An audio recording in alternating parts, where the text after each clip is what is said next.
He titulado esta conferencia 1844 y el asalto violento total, final. A estas alturas ya se habrán probablemente dado cuenta que el asalto violento final es en contra de Jesucristo, pero a menudo Jesucristo viene siendo atacado cuando se ataca a su pueblo también. Y es por eso que tenemos que discutir sobre esta cuestión del año 1844. Ven, 1844 es la fecha del final de la profecía de los 2300 días. Y según esta profecía, al final de los 2300 días, ocurriría una purificación del santuario. Eso significa que el juicio sería anunciado y que habría un pueblo que anunciaría a ese juicio. Y hemos visto en Apocalipsis capítulo 10 que por medio de la apertura del sello del libro, la Iglesia Adventista del Séptimo Día empezó a predicar el mensaje que la hora del juicio había llegado. Y después vimos que el mensaje tiene los componentes de los tres ángeles. Y estudiamos los mensajes de los tres ángeles, y estos mensajes son la última advertencia al mundo.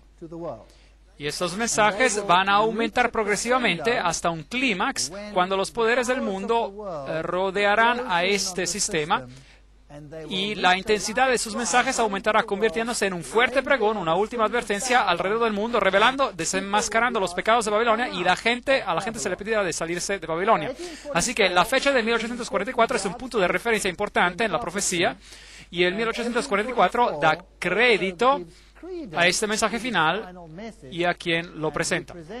Se acordarán que en la profecía un día es un año y 7 días serían 7 años, día por año te lo he dado, Ezequiel 4:6, conforme al número de los días que empleasteis en reconocer la tierra, 40 años un año, por cada día, números 14:34. Y ya hablamos de esta visión en Daniel capítulo 8, donde el tiempo del fin es cuando a esta visión se le quitará el sello, es decir, se aclarará. ¿Hasta cuándo durará la visión del continuo sacrificio y la prevaricación asoladora entregando el santuario y el ejército para ser pisoteados? Daniel 8:13. 70 semanas están determinadas sobre tu pueblo y sobre tu santa ciudad para terminar la prevaricación y poner fin al pecado y expiar la iniquidad para traer la justicia perdurable y sellar la visión y la profecía y ungir al santo de los santos. Daniel 9:24. Ahora, toda esta visión, en la primera parte, nos habla de la primera venida de Cristo y la parte final culmina en el 1844. Una fecha que parece estar en el aire, pero que tiene gran significado. Ahora, no voy a tratar con esa primera parte de la profecía, hay todo un video que se llama El Mesías, pero la primera parte, para mencionarla brevemente, trataba sobre la venida del Mesías, empezando desde la publicación del decreto hasta cuando el Evangelio se fue a los gentiles en el 34 después de Cristo, y los rabinos publicaron esta maldición: que los huesos de sus manos y los huesos de sus dedos se decaigan y se descompongan de aquel que da las vueltas a las páginas del libro de Daniel para encontrar el tiempo de Daniel 9:24-27. Y que su memoria desaparezca de la faz de esta tierra para siempre. No es una maldición muy bella.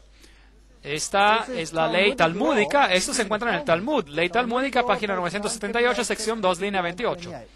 Obviamente, los rabinos no querían que nadie reconociera que Jesús era el Mesías, porque eso sería un problema para la religión judía.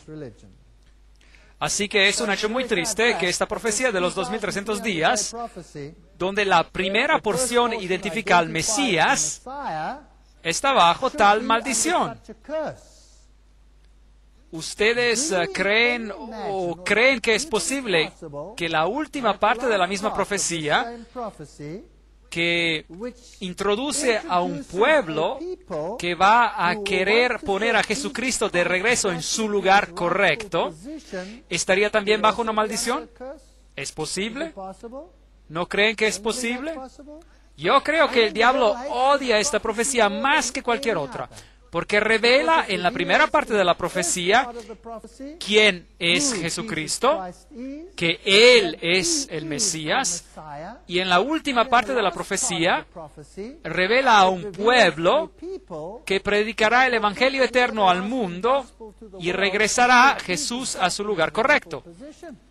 Así que hay un asalto violento total sobre la primera parte de la profecía, leímos la maldición, hay también un asalto violento total en la última parte de la profecía, porque Jesús tiene que ser eliminado de los corazones y de las mentes de la gente. El 1844 es un mensaje de juicio que iría alrededor del mundo, y el mensaje del santuario fue otra vez descubierto y comprendido, y la plenitud del santuario, los velos blancos, como hemos dicho, representan la justicia de Cristo que rodea a cada persona que entra por la puerta, y el sacrificio y todos estos asuntos del santuario. Hebreos 8, 1 a 2. Tenemos tal sumo sacerdote, el cual se sentó a la diestra del trono de la majestad en los cielos, ministro del santuario y de aquel verdadero tabernáculo que levantó el Señor y no el hombre. Así que existe un tabernáculo, un santuario celestial, según Hebreos 8, ¿sí o no? Sí. Ahora, esta doctrina del santuario celestial, donde Cristo oficia como sumo sacerdote, es una doctrina que está siendo duramente atacada en el mundo. ¿Por qué? Porque pone a Jesucristo de regreso al centro como el único Salvador en el mundo, y también nos dice sobre su ministerio y dónde Él está oficiando, en el lugar santo o en el lugar santísimo. Eso es muy importante, porque según la doctrina adventista del séptimo día, el 1844, el tiempo del juicio, tiene que ser el Yom Kippur, y Él tiene que haber ingresado al lugar santísimo. Ahora, si esto es así, la Iglesia Adventista del Séptimo Día tiene un mensaje especial para el mundo. Primeramente, un mensaje que explica el santuario, el ministerio de Jesús, la hora del juicio, pero también los hace a ellos los portavoces del mensaje final. Y eso es un problema. Uno no puede tener una denominación que es el portavoz del mensaje final. Uno tiene que quitar a esa denominación de esa posición y hacerla parte de la olla, del crisol, del ecumenismo. Nadie tiene el derecho de decir, nosotros tenemos un mensaje final para el mundo. Eso sería exclusividad, según el pensar del mundo.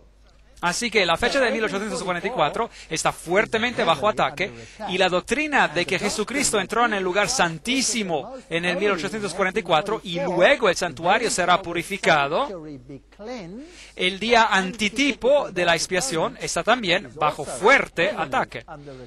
Hebreos 9:3, tras el segundo velo estaba la parte del tabernáculo llamada el lugar santísimo. Ahora, la palabra lugar santísimo, aquí en la Biblia, es en griego Hagia Hagion. Eso es lo que dice. El lugar santísimo, y Pablo aquí utiliza esta palabra Hagia Hagion para el lugar santísimo. Y se encuentra definitivamente después del segundo velo. Muy importante. Así que la palabra Hagia Hagion se utiliza para el lugar que está detrás del velo.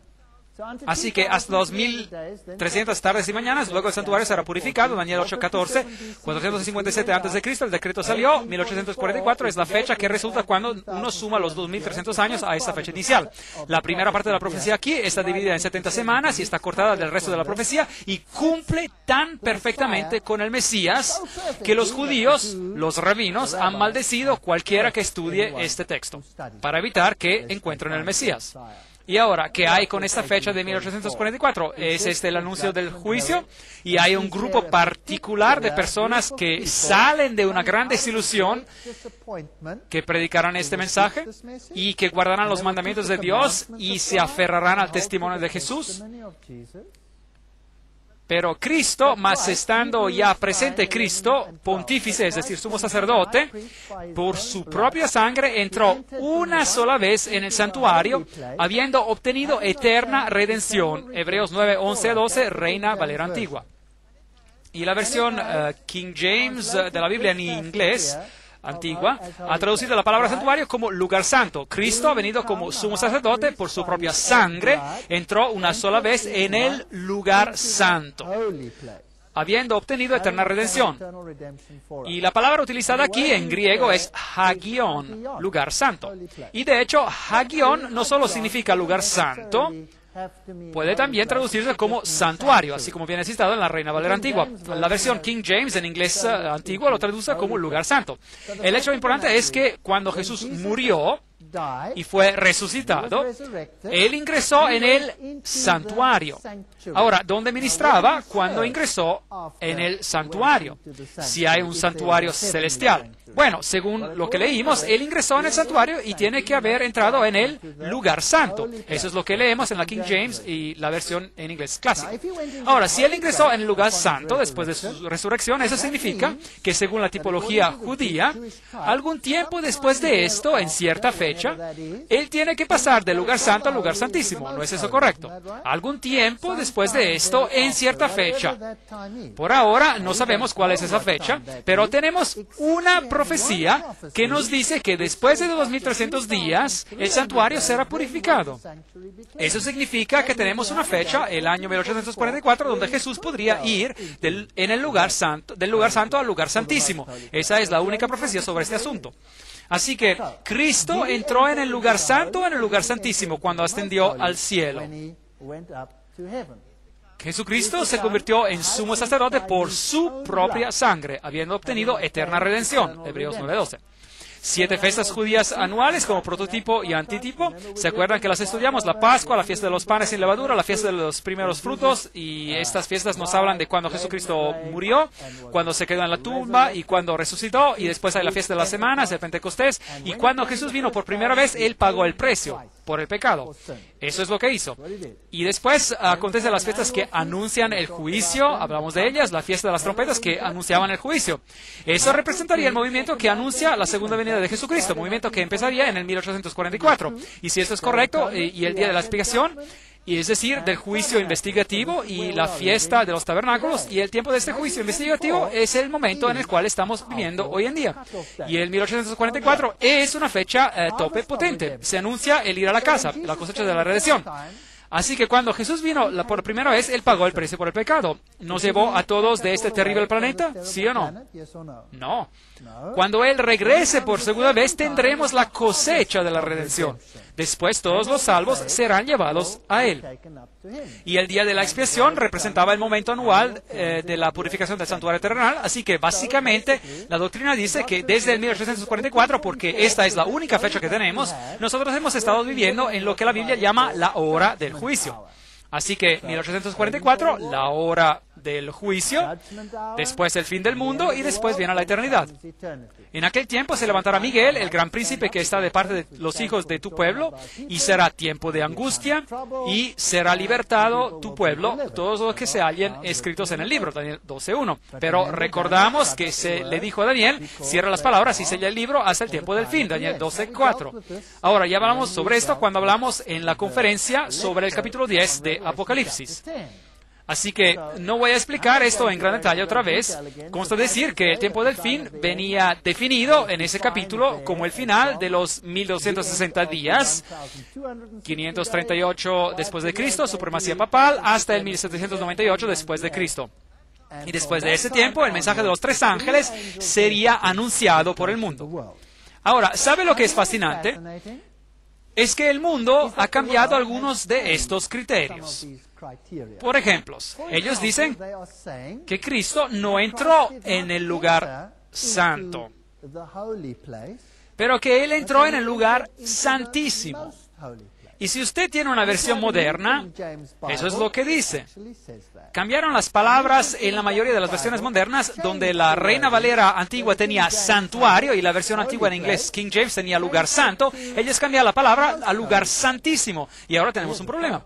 Porque en griego, lugar santísimo se dice con las palabras hagia, hagion, y nuestro texto solo dice hagion en griego. No dice hagia, hagion. ¿Y por qué cambiarían ese texto? Ven, si Jesús ingresó en el lugar santísimo, cuando Él fue resucitado de los muertos y se fue al cielo, no hay nada de especial que ocurre alrededor del año 1844. ¿Entienden esto? Mientras que si Jesús ingresó en el lugar santo, bueno, la fecha del 1844 se convierte en prominente y hay un mensaje especial y un pueblo especial que lo va a dar. Así que la fecha de 1844 tiene que ser cancelada, removida, y hay movimientos enteros que tratan de removerla, movimientos terribles. Ahora, mi pregunta es simple, y es esta. Si Jesús subió al cielo, para servir en el santuario. Y la Biblia dice que Él no entró por medio de la sangre de corderos, machos, cabríos, pero por medio de su preciosa sangre. Pues, ¿cuándo sirvió en el lugar santo? Si supuestamente Él empezó su ministerio en el lugar santísimo. Si algunas de las versiones modernas de la Biblia están en lo correcto y Jesús ingresó en el lugar santísimo, ¿cuándo ministró en el lugar santo? Porque después de todo, en el santuario terrenal, que es una copia del santuario celestial y es una copia del servicio del ministerio que ocurre en el santuario celestial, Jesús tiene que haber servido por un tiempo en el lugar santo. ¿Y cuándo ocurrió esto? Bueno, tiene que haber sido antes de que Él vino a esta tierra, ¿correcto? Porque cuando Él se fue de esta tierra, supuestamente Él ingresó en el lugar santísimo, según algunas de las versiones modernas. ¿Es eso correcto? Muy bien. Pregunta. ¿Con qué sangre? ¿Con qué sangre Él sirvió en el lugar santo antes de venir a esta tierra? ¿Con la sangre de corderos y machos cabríos? No. Así que, en otras palabras, Jesús no pudo haber entrado en el lugar santísimo cuando Él se fue al cielo. Él solo hubiera podido entrar en el lugar santo. Así que no importa cuánto ellos lloren, y no importa cuánto se lamenten sobre el hecho de que la fecha 1844 es una fecha profética, ellos van a tener un problema. Jesús solo hubiera podido ingresar en el Hagion, en el santuario, en el lugar santo, cuando Él se fue al cielo, porque ese momento era la primera vez que Él tenía su propia sangre con la cual poder ministrar. Eso significa que Él tiene que haber entrado en el lugar santísimo después, y la única fecha que tenemos para esto es el año 1844, así que 1844 permanece, sea que nos guste o no. Ahora, acerca de esta fecha del final del tiempo, o fecha del tiempo del fin, durante este mismo periodo que el remanente predica un mensaje de separación, Satanás organiza una falsa unión, empezando con la Revolución Francesa. ¿Se acuerdan? Él reemplaza la ley de Dios con su propio estándar terrenal llamado los derechos humanos. Y él organiza el fascismo y pone también el ojo de Lucifer y la serpiente dadora de vida y el gorro de Mitra también. En este mismo periodo vemos el surgimiento de la francmasonería, del espiritismo, de la teosofía, de los falsos profetas, del movimiento mormón, de los testigos de Jehová, el movimiento de la ciencia cristiana, y al mismo tiempo Dios levanta una barrera, un estandarte contra esto, los que guardan los mandamientos de Dios y predican el mensaje de los tres ángeles. Solo la iglesia adventista del séptimo día hace esto. Ninguna otra iglesia en todo el mundo, ninguna otra iglesia en el mundo predica el mensaje del santuario o de lo que el santuario simbolizaba. Hay solo una iglesia que lo hace en todo el mundo, la iglesia adventista del séptimo día. Es algo extraño. Acontecimientos interesantes ocurren alrededor de 1844. Karl Marx se une a la Liga de los Justos en 1842 y que después se convierte en la Liga de los Comunistas. Él empezó a escribir el Manifiesto Comunista en 1844. ¿Y qué dice ese documento? Dice que no hay Dios, y menos aún Jesucristo, así que destacamos de Él. Así que Jesucristo viene removido. Y al mismo tiempo, hay otro mensaje que sale al mundo. Darwin, el origen de las especies. El origen de las especies es el misterio de los misterios. ¿Cuándo empezó él a escribirlo? Esta es la introducción al origen de las especies y usted encontrará algo interesante. Me he permitido especular sobre este tópico y tomé algunos breves apuntes que después expandí en el 1844. Esto es muy interesante. Es la segunda vez que encontramos el 1844 en un lugar muy prominente, donde tenemos un engaño para el final de los tiempos que ingresa al mundo. Y hay un pequeño grupo que dice, no. Hay muchos otros también, pero no tienen la totalidad del mensaje de los tres ángeles, ni tienen el mensaje del santuario. ¿No es interesante saber que la representación más grande en las Naciones Unidas es la fe de los Bahá'í?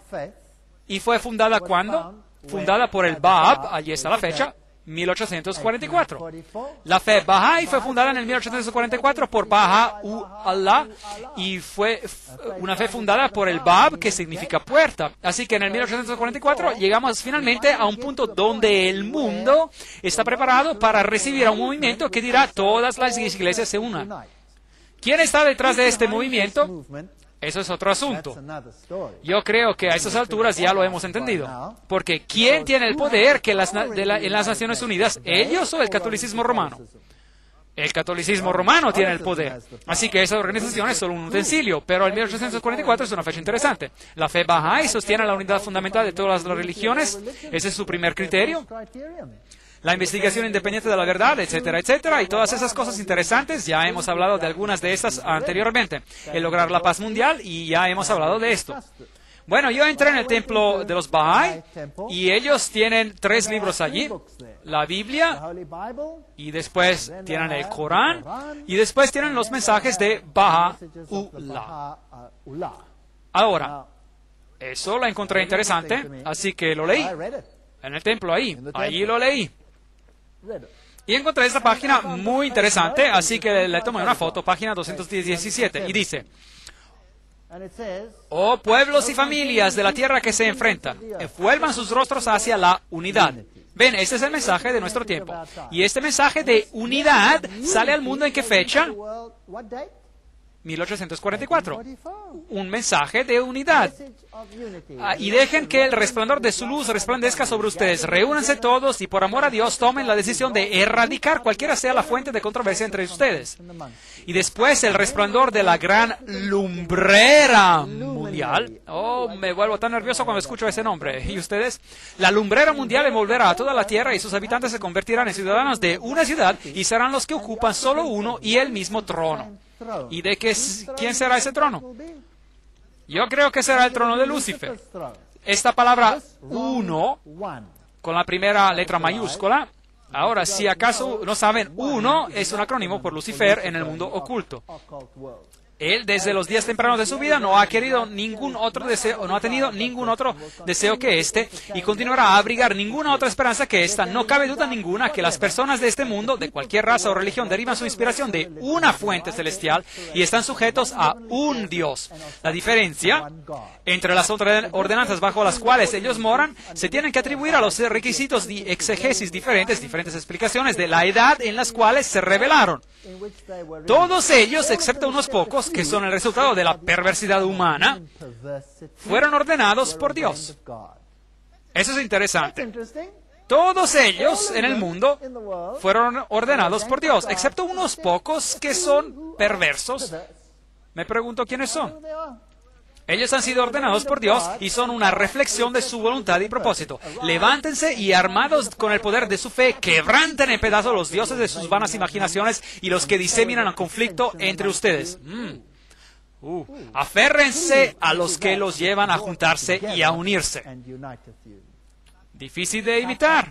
1844, un mensaje de unidad. 1844, un mensaje de separación. ¿Quién da el mensaje de separación? Este grupo raro que predica el mensaje de los 3 ángeles. Y dice aquí, unos pocos que son el resultado de la perversidad humana. Interesante. Dan Whitley escribe, como Bahá'í, yo me considero como un ciudadano del mundo y creo firmemente que el mundo se está acercando a lograr ser una comunidad global unida, una familia humana. La unidad en la diversidad puede sonar como otra cuña periodística, unas palabras que endulzan en un tiempo cuando el contenido es menos importante que la presentación.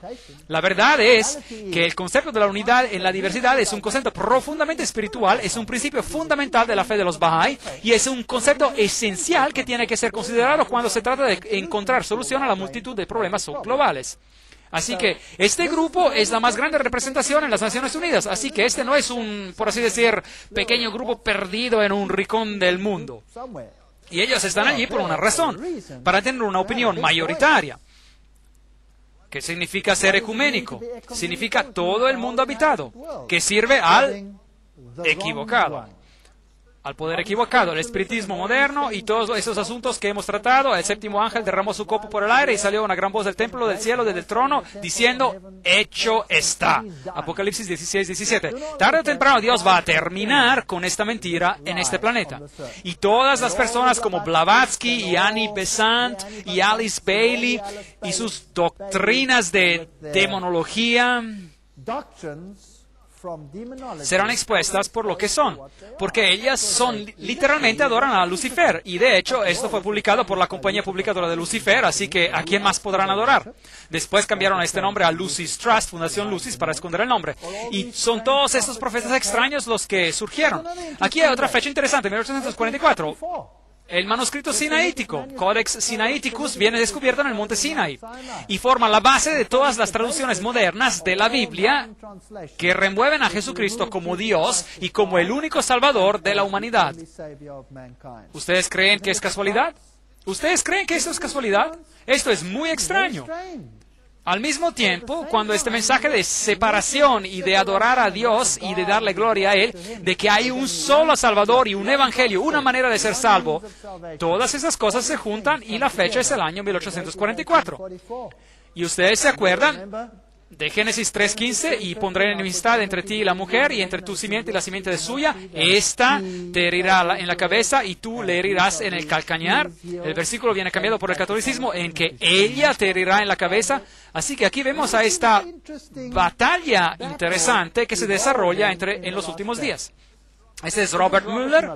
Él era el subsecretario general de las Naciones Unidas, ¿se acuerdan de él? Las religiones mayoritarias en el mundo, al final, todas quieren la misma cosa, a pesar de que nacieron en diferentes lugares y circunstancias. Ustedes se acuerdan de este asunto. Lo que el mundo necesita es una convergencia de las diferentes religiones en búsqueda de la definición de las leyes cósmicas o divinas que tendrían que regular nuestra manera de portarnos. Un ecumenismo espiritual mundial. Eso es lo que ellos quieren. Que todos se junten. Lograr la paz será imposible sin primero domar el fundamentalismo por medio de una religión unida que profesa fidelidad solo a la espiritualidad global y a la salud de este planeta. Así que estos dos grupos están viniendo en oposición el uno con el otro. La religión del Nuevo Mundo, nos dice Alice A. Bailey, tiene que ser basada sobre esas verdades que han perdurado a lo largo de los tiempos y se están continuamente formando en el pensamiento humano. Y por ellos las Naciones Unidas luchan. Mi gran sueño personal es de lograr una alianza increíble entre todas las mayores religiones y las Naciones Unidas. Robert Mueller. Así que las iglesias se juntan. Dos mensajes en el mundo. Ahora, la Iglesia Adventista del Séptimo Día también tiene el mensaje: no acepten la marca de la bestia. El sábado es el día del Señor. Adoren al quien hizo el cielo, la tierra, el mar y las fuentes de las aguas. El papado viene y dice: no, tú tienes que escucharme a mí. Yo te diré cuándo tienes que adorar y tú adorarás en el primer día de la semana, porque yo soy la autoridad en tu vida. Y así el papado, el 7 de mayo de 1998, publicó esta famosa carta apostólica llamada Dies Domini por el Santo Padre Juan Pablo II, donde él pide que se organice legislación dominical. Domingo, la fiesta primordial que revela el significado del tiempo. Las riquezas espirituales y pastorales del domingo, como nos han sido pasados por la tradición, son verdaderamente grandes. Bueno, por lo menos él admite que esto no viene de la Biblia, ¿correcto? De manera significativa, el Catecismo de la Iglesia Católica enseña que la celebración del domingo como el Día del Señor y su Eucaristía está al corazón de la vida de la Iglesia. Y después él explica a quién uno adora el domingo. Este es su documento. Esta es la encíclica del Papa Juan Pablo. Mientras ellos escuchan a la palabra proclamada durante la asamblea en el domingo, los fieles miran ¿hacia quién? Hacia María. Ahora, ¿qué dijo Blavatsky? ¿Quién era María? Ella dice: María es en realidad la diosa Isis antropomorfizada y es realmente Lucifer. Eso es lo que Blavatsky dijo. Estudiamos esto en una conferencia pasada. Así que ellos miran a la Virgen María, aprendiendo de ella a cómo guardar el domingo y meditar sobre él en sus corazones. Con María, ellos aprenden a quedarse al pie de la cruz, ofreciendo al Padre, etcétera, etcétera. Con María, ellos experimentan el gozo de la resurrección y él continúa, etcétera, etcétera. Su misericordia es de edad en edad, de domingo en domingo, y el pueblo peregrino sigue en los pasos de María. Ahora, si usted no entiende el lenguaje oculto, pues esto no significa mucho, pero si usted sabe que para ellos esta figura de María es realmente una forma de la gran lumbrera, que puede ser masculina y femenina, esto se vuelve en algo muy serio, porque yo quisiera seguir al Señor Jesucristo cuando yo voy a adorarlo. Y según esto, eso no es lo que ocurre en un domingo. Ahora, si usted obedece al papado en este decreto que él está pidiendo aquí, pues ¿a quién está usted adorando? ¿A Dios o al que está escrito aquí? Obviamente, al que está escrito aquí. Y él sigue. Solo en el IV siglo reconoció la ley civil del Imperio Romano este acontecimiento semanal, determinando que en el día del sol, los jueces, la gente de las ciudades y de las diferentes cofradías, gremios, no trabajarían. Y él dice, sería pues errado de ver en esta antigua legislación sobre el ritmo de la semana una circunstancia puramente histórica, sin significado especial para la Iglesia, asunto que ella podría poner de lado. Aún después de la caída del imperio, los concilios no pararon de insistir sobre los arreglos acerca del reposo dominical. Así que él dice, no piensen que eso era historia, estoy hablando de ahora. Y después él sigue y cita la famosa encíclica de Papa Leo, Rerum Novarum, que yo les cité en gran detalle, ¿se acuerdan? En la conferencia sobre el nuevo orden mundial, de cómo está bien robar si uno quiere y cuánto uno tenga, en cuanto uno tenga necesidad y todas esas cosas maravillosas y toda la cuestión de la economía y de cómo va a funcionar en el futuro. Y después él dice, por tanto, también en las circunstancias particulares de nuestro tiempo, los cristianos naturalmente lucharán para asegurarse que la legislación civil respete su deber de guardar el Domingo Santo. Así que él está pidiendo por legislación civil a favor del domingo. Y el periódico Sunday Times, Londres, 5 de julio de 1998, dijo, el Papa lanza una cruzada para salvar el domingo y pone en claro que en el domingo no se tiene que trabajar porque tiene que ser celebrado como el Día del Señor. Esto lleva al Papa a una confrontación con la palabra de Dios y la cuestión del sábado. Hasta el ministro del Interior israelí quiere introducir el domingo, aquí dice en alemán. Esto es algo interesante. Junio del 2000 en el periódico Süddeutsche Zeitung en München, Alemania. Así que tenemos a los derechos humanos. Sí, pero esos derechos humanos tienen límite y el límite es que uno tiene derecho a ellos solo en cuanto uno obedezca al sistema papal. Aquí hay un derecho a la libertad de religión, pero la libertad de religión significa que ya no se permite predicar a nadie sobre Jesucristo o sobre cualquier doctrina, porque eso sería una ofensa de la libertad de la otra persona, no de su libertad. Y después él publicó esta fascinante carta apostólica que se llama Ad Tuendam Fidem, y significa defender la fe, y por medio de la cual ciertas normas vienen introducidas en el Código de la Ley Canónica y en el Código de los Cánones de las Iglesias del Oriente, Catholic World News. Y el Canon 1436 de la Iglesia Católica tiene ahora que decir, según el Papa Juan Pablo II, quien quiera que niegue o se ponga a cualquier verdad que tiene que ser creída con fe divina y católica o repudia la fe cristiana en su totalidad y no entra en razón, después de haber sido advertido de manera legítima, tiene que ser castigado como un hereje. Oh, fascinante. Así que el Papa Juan Pablo II pide que las personas que no están de acuerdo con él tienen que ser castigados como herejes. ¿Cuándo fue la última vez que ellos hablaron así? En la Edad Media. Increíble. Ellos pueden ser castigados con castigos, incluyendo también la deposición, es decir, el quitarle a uno lo que le pertenece. Y aparte de esos casos, quien quiera rechace una doctrina mantenida de manera definitiva por parte del pontífice romano, pregunta, ¿no acaba él de definir que nosotros tenemos que guardar el domingo, sí o no? Bueno, ¿qué pasa si yo soy un adventista del séptimo día, y yo digo que la Biblia dice que el séptimo día es el sábado? ¿Entro yo en conflicto con él, sí o no? Sí. Por parte del pontífice romano o del colegio de obispos que ejercen su magisterium auténtico, o también esta persona acepta una doctrina condenada por parte de ellos como errada. No acaba de decir que lo que él cree y que cualquier otra cosa no es correcta, y no regresa a sus sentidos después de haber sido advertido de manera legítima. Esta persona tiene que ser castigada con una pena apropiada. Palabras muy bellas. ¿Cuál era la pena apropiada en el pasado? La muerte. La muerte era la pena apropiada. ¿Usted cree que ellos podrían llegar a ese punto? ¿Usted cree que podrían llegar hasta ese punto? Bueno, eso es interesante. Y después ordenamos que todo lo que ha sido declarado por nosotros, la palabra nosotros está escrita con la primera letra mayúscula, todo lo que ha sido declarado por nosotros en esta carta apostólica, motu proprio, es decir, siendo realizada por su iniciativa, es firme y tiene validez. Y nosotros ordenamos que sea incluido en la ley universal de la Iglesia Católica, es decir, en el Código de la Ley Canónica, en el Código de los Cánones, dado en Roma, San Pedro, el 18 de mayo de 1998, en el 20º año de nuestro, escrito con la primera letra mayúscula, nuestro pontificado. Es bastante arrogante las palabras nosotros y nuestro, escrita con primera letra mayúscula. ¿Quién más las utiliza? Nosotros y nuestro con la primera letra mayúscula. Dios. Hagamos al nombre a nuestra imagen. Génesis 1:26. Así que el Papa dice aquí de manera muy críptica que Él es Dios. y que Él domina sobre usted y que Él le está diciendo de guardar el domingo, sea que le guste o no.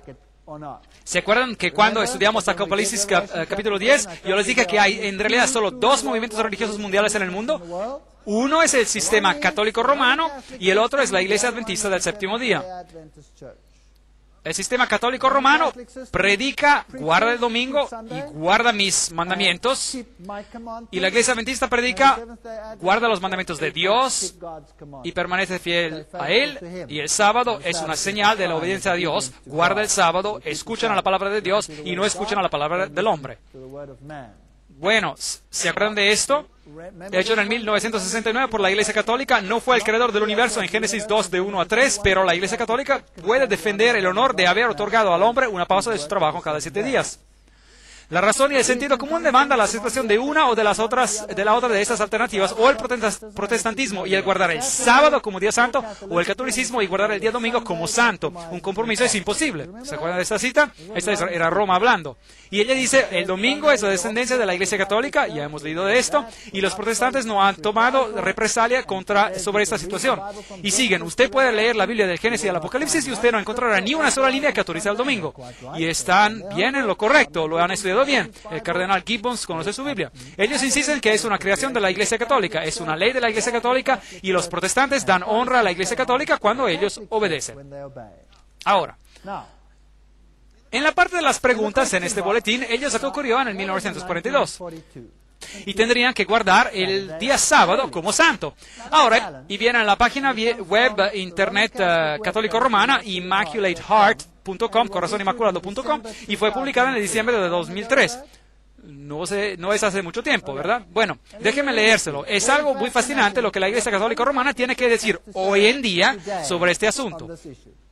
La mayoría de los cristianos, aquí están las referencias, esto viene directamente de ellos, no de mi parte, yo no me he inventado esto. La mayoría de los cristianos suponen que el domingo es el día de adoración de que la Biblia aprueba. La Iglesia Católica Romana protesta que es ella que transfirió la adoración cristiana del día sábado bíblico al domingo.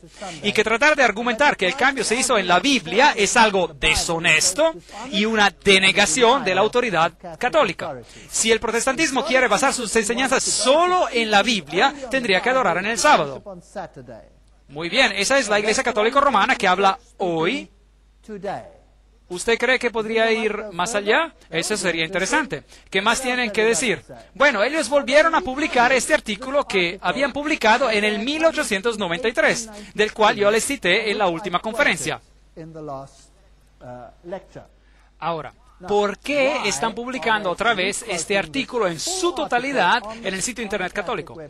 Bueno, ellos están diciendo aquí que en el 24 de febrero del 1893, la Conferencia General de los Adventistas del Séptimo Día adoptó algunas resoluciones que apelaban al gobierno y al pueblo de los Estados Unidos sobre una decisión de la Corte Suprema que declaraba que los Estados Unidos eran una nación cristiana y sobre una acción del Congreso que decía que podía legislar sobre el tema de la religión. Y en respuesta a esto, en el mes de marzo de 1893, la Asociación Internacional de la Libertad Religiosa publicó esas resoluciones en un folleto titulado Appeal and Remonstrance, apelación y protesta. Y habiendo recibido uno de estos, el editor del periódico Catholic Mirror de Baltimore, en el estado de Maryland, publicó una serie de 4 editoriales que aparecieron en ese periódico en los días 2, 9, 16 y 23 en el mes de septiembre del año 1893.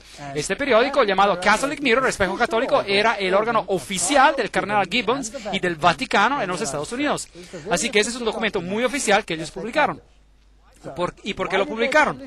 Porque los adventistas del séptimo día apelaron para mantener la iglesia y el Estado separados.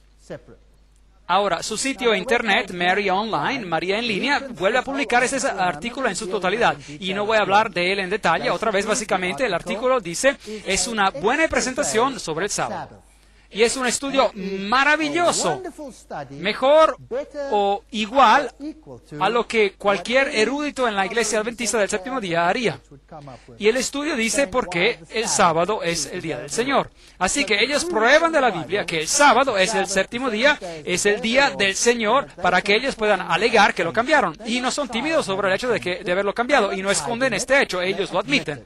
Y de manera arrogante, estos son los hechos. Así que ahora continuemos. Voy a citar un poco más de este artículo donde ellos dijeron, el protestante dice, ¿cómo puedo recibir las enseñanzas de una iglesia apóstata? Ahora nosotros preguntamos, ¿cómo has logrado recibir sus enseñanzas durante toda tu vida en directa oposición a tu maestro reconocido, la Biblia, sobre el asunto del sábado?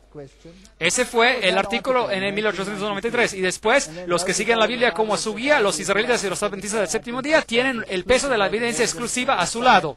Así que publicaron ese artículo otra vez. Y después, ellos afirman aquí, los adventistas son el único cuerpo de cristianos que tienen a la Biblia como a su maestro y que no pueden encontrar ninguna evidencia en sus páginas por el cambio del día desde el séptimo al primero. Y es por eso que se llama adventista del séptimo día. Y seguimos.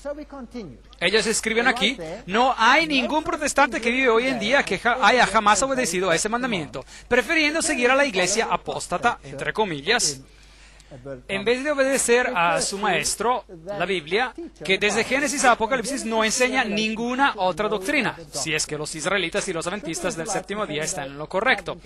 Los dos grupos afirman que la Biblia es su maestro infalible. Dejen que la Biblia decida si es que el sábado o el domingo es el día que Dios manda ser guardado. Uno de esos dos grupos tiene que estar en una posición errada.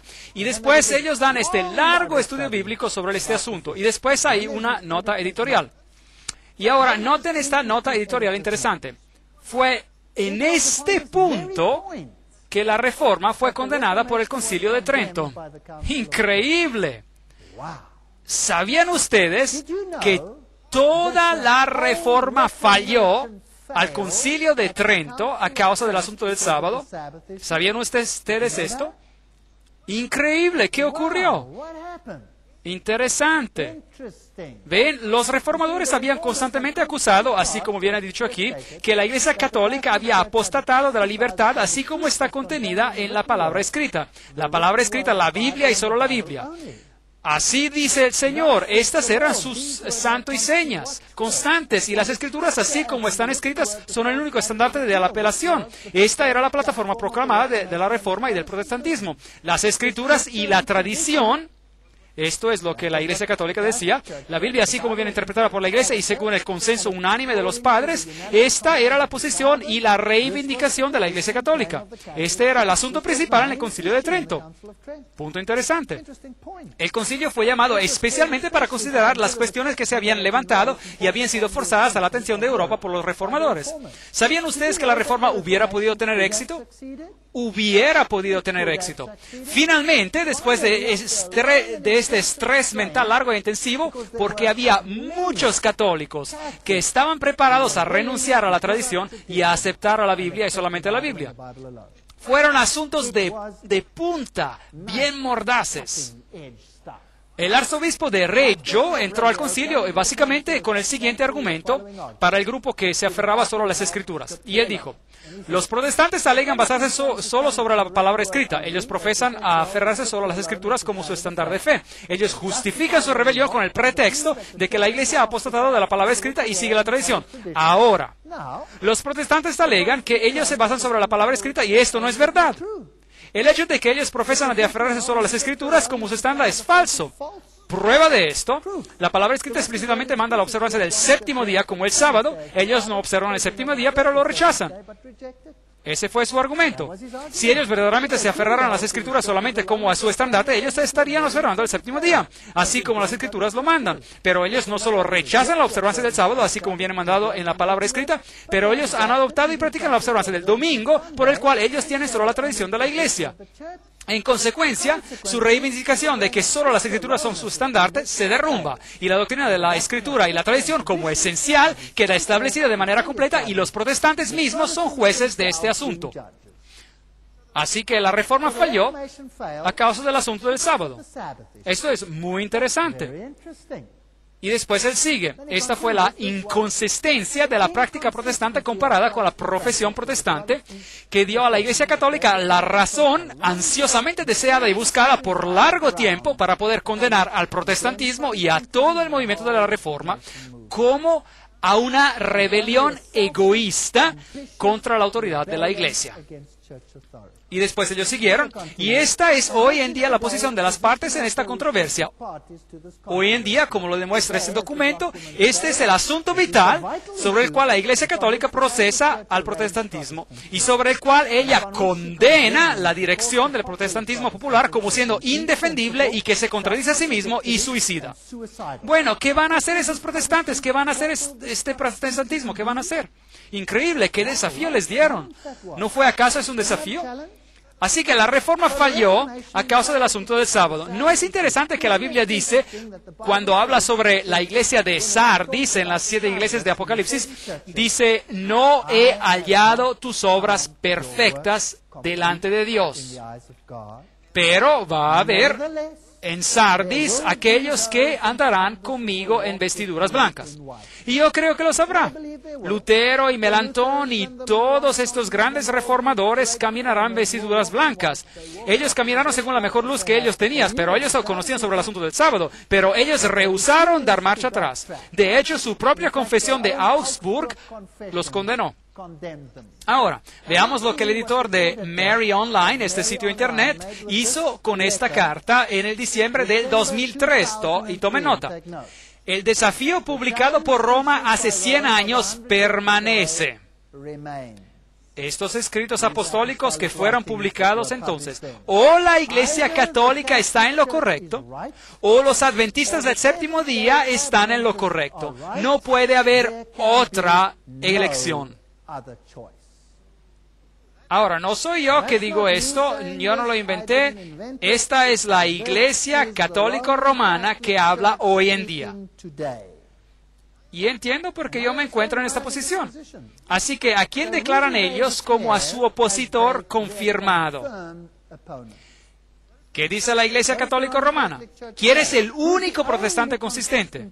¿Y quién es el único que los opone en este asunto? La Iglesia Adventista del Séptimo Día. Ahora, ¿pueden entender por qué la Iglesia Adventista del Séptimo Día es un reproche, no solo para el catolicismo, pero también para el protestantismo? ¿Sí o no? Tienen que ser. Y así que ellos serán burlados y llamados secta, sea por parte del catolicismo y del protestantismo.